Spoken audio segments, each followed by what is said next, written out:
right, so my next question comes a little bit from the earlier segment, which was, Stuart, you mentioned that you built your peeps. And these events really are, the mixers are really to build your peeps. It's really to build your professional social safety net. So for both of you, my question is, how do you do that? So, Stuart. So, well, there's two things. There are the people that reach out for just, support, and there are people that are just like me.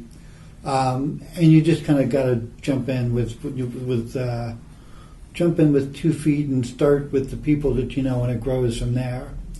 And I happen to have been involved with the National Association of Law Students with Disabilities, and that led to being involved with the American Bar Association, which led to being on the ABA Commission for disability rights. So one thing can lead to another, and that's the way it happened. I had it's my research clients call it snowball recruiting, and you start with one good source and you go from there.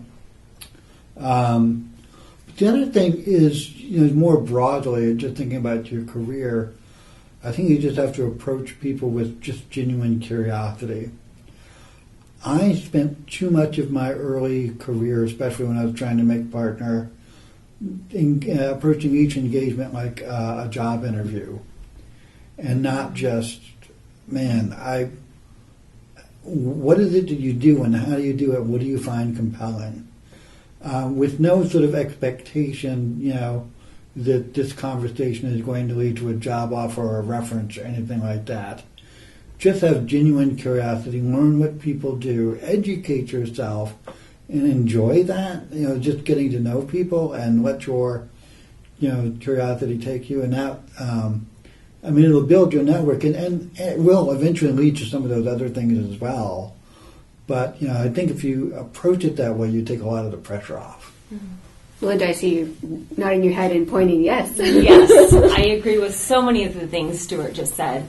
I'm relatively new to the Seattle area, and before I moved here, I'd heard about this whole Seattle freeze thing. Oh, yes.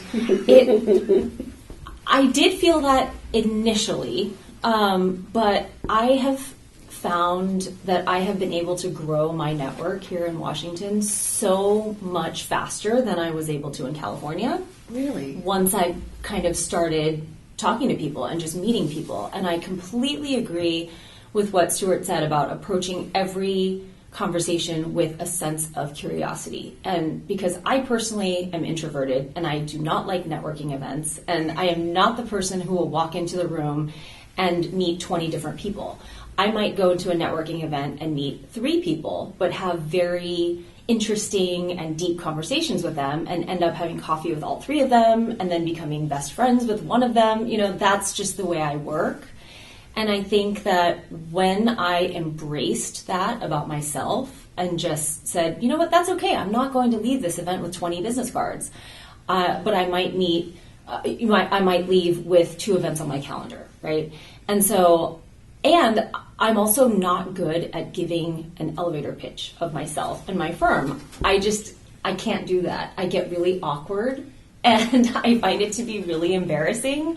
And so I might start a conversation by talking about my dog or, playing tennis or something that truly interests me. And when I find a person with that same interest, it really spins off into really interesting conversation. Yeah, and just to chime in on that, one of the things is that it goes to your feeling like you need some sort of elevator pitch and talk about yourself.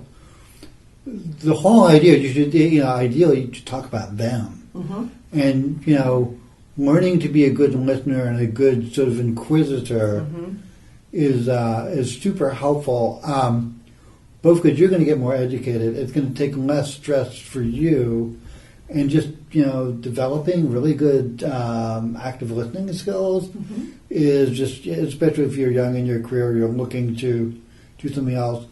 The ability to to say less and listen more really help. Clearly, something I need help with, but still, but it's the right way to go. I wanted to say just one other thing about something Stuart said earlier about joining groups of like-minded individuals or just, minority interest groups in general.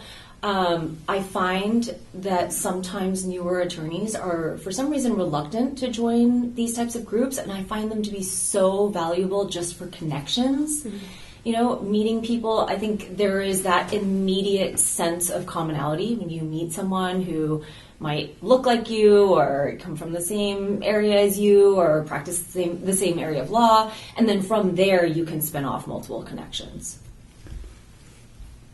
No, I totally agree. I mean, and I spent too much of my time when I was younger, especially when I thought I needed to build a book of business, feeling like I had to do it all alone. Mm-hmm.